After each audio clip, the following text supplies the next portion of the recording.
Hi, I'm Mike Petrilli of the Thomas B. Fordham Institute, here today with the head of the Department of Education Reform at the University of Arkansas, Jay Greene. Welcome, Jay. Thank you. So Jay and I have been sparring for months over the Common Core State Standards Initiative and whether it is wise for states to adopt these standards and whether it's wise for the country to move to a place where we've got these pseudo-national standards. So I thought we would just come together and hash it out. That sounds great. All right. Jay is in town for the Excellence in Action Summit, Jeb Bush's big conference. And so it's great to have you here so we can have this discussion. Well, thanks. Yeah, it's been friendly sparring. It has been friendly sparring, Yeah. absolutely. All right, so let's give you the first word here. So what's your main argument against the Common Core? Well, I can sum it up in this way. It's a bad idea to build a national church if you're a minority religion. So, you know, if you're of a perspective that's not the dominant perspective, you wouldn't want to build an infrastructure of a state-sponsored church. So similarly, for education reformers who have a particular vision of an effective set of standards and curriculum, you wouldn't want to build, I think, a national infrastructure because over time that is almost certain to be dominated by folks who have a very different vision of what those standards and what an effective curriculum would look like. And so even if those folks don't dominate the process today, and whether they do or not today is questionable, they eventually will once that infrastructure is built. And so minority religions have correctly fought against national churches. And so similarly, minority perspectives on standards and curriculum probably are better off not creating a national infrastructure. Okay, so, but here's one question then. How does this work any differently at a national level than at the state level? I mean, you have the same problem at the state level. It seems like you would then assume that wherever you have a set of standards, either state or national, eventually they're going to get eroded, they're going to get watered down, they're going to get tilted in this majority view that you've seen as, that I see, as questionable. I think there are two things. One is there's the possibility of having something be better and to demonstrate that it's better to others, and by its demonstration of superiority, shame or persuade others to come along. So Massachusetts, for example, has come up with a very effective set of standards and very good results, and by having the freedom to choose a different set of standards than other states, they were able to come across a more effective model, demonstrate their superiority, and persuade a number of states to move in their direction. But once you have a uniform national set of standards, then there's no such opportunity to learn from this laboratory of the states. All right, but here's the alternative view, though, which is that we've been at standards-based reform now for at least 15 years, and yet before Common Core came along, we had a handful of states, just a handful, that had solid academic standards. We know this at Fordham. We've been tracking this forever. We tend to be tough graders. We have a very clear vision of what we want to see in those standards, but it's not a crazy vision. It's not a vision that's way out of the mainstream. If you ask somebody on the street, you want the standards to be clear. You should be able to read them and kind of know what's expected. And there should be, a lot of good content in whatever the subject is. So, and most state standards did not meet that target, and they had plenty of time to emulate Massachusetts and chose not to. Now you fast forward, we got 43 states now on board with Common Core. So suddenly most states in the country have very good standards. They're not perfect, but they're dramatically better than they were 3 months ago. Why isn't that something to celebrate? Well, first, I'm kind of agnostic about the quality of these standards. I don't know how you judge. I believe that Fordham has some system for grading these, but other people have some different system for grading, and they come to different conclusions about the quality of these standards. And so, in fact, that's part of the freedom and competition among standards that currently exists with state-based standards or local-based standards as opposed to national standards.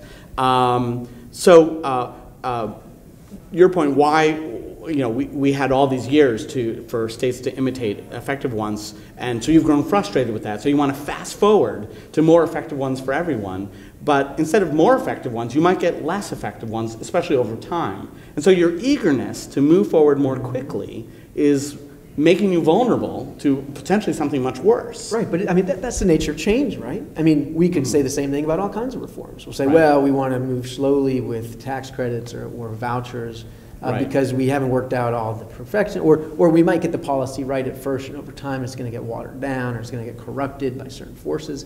I mean, we have to fight the fight that we've got today. We have an opportunity right now to dramatically raise standards. We took the opportunity, we're better off. I mean, don't we have to say, yes, we can't guarantee that 10 or 20 years from now something nefarious won't happen, but that's the job of leadership, is we're going to move forward anyways, and then we're going to do everything we can to make sure it keeps coming out right.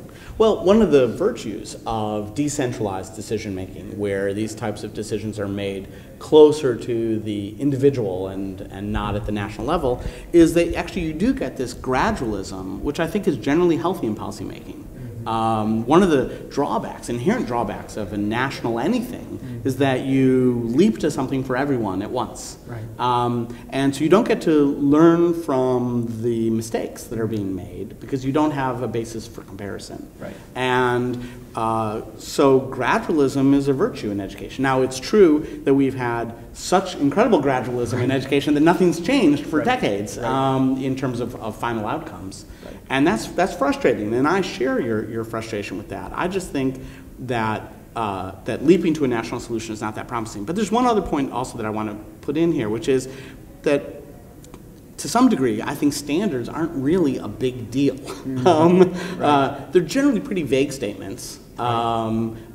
Assessments probably matter more. Right. So saying that a student should know how to read a paragraph, how to read and understand a paragraph, or whatever some bland standard would say, doesn't really mean much, but how you assess that is going to mean more. But even both of these things aren't really what is influencing the ultimate outcomes. I mean, the biggest influence on outcomes is the quality of instruction provided by quality teachers. Right. And frankly, whatever the standards and whatever the assessments, good teachers are effective and bad teachers aren't. And so to some degree, this is a bit of a distraction from where I think the heart of the education reform debate should be. All right, well, one more point. So, and obviously we can talk about teacher quality at the same time that we talk about developing better assessments. And, I mean, one hope is that if you have better assessments, that you then feel okay of people teaching to the test too.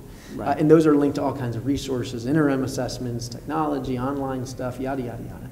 That you will be able to make the, say, mediocre teacher more effective than we've been able to do so far. And that, all the professional development and all the normal things we do haven't been effective. But if you say very clearly, here's where you need to get your kids, we're going to help you assess that. We're going to give you all kinds of tools that maybe then the spread in teacher quality and teacher effectiveness won't quite be so large. We'll be able to push some people, push the curve over. Right. And at the same time, have a national marketplace of instructional materials, curriculum, online stuff, all linked to these same standards. Right. Well, look, I mean, there are moments where you make a very persuasive case, and I begin to find it more attractive. And so if I start fantasizing that you get to be in charge of all this, or Edie Hirsch gets to, have core knowledge and it's imposed on everyone, my personal preference is I like that kind of curriculum, and I think that's a more effective approach.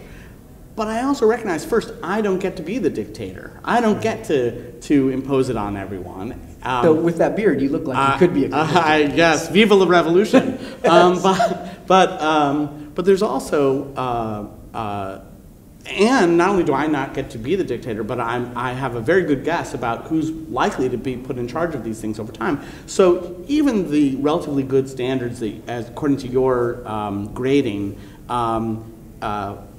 leaves open what's going to happen with these assessments. And there are a lot of legitimate worries about who's really in charge of these assessments. Right. This is the kind of Linda Darling Hammond assessment consortium that I don't know whether they're going to measure the creativity of drum circle beating. I have no idea how what they're going to do with these things. Right. And I don't want to be conspiratorial about it. In the end, it'll probably come out kind of sensible and moderate, but it could push us in a negative direction as opposed to a positive one. And so you can't use your frustration, I think, to leap forward, and to leap forward in a way that you imagine will come out the way you want. The political process is such that you don't get to control those things. Right.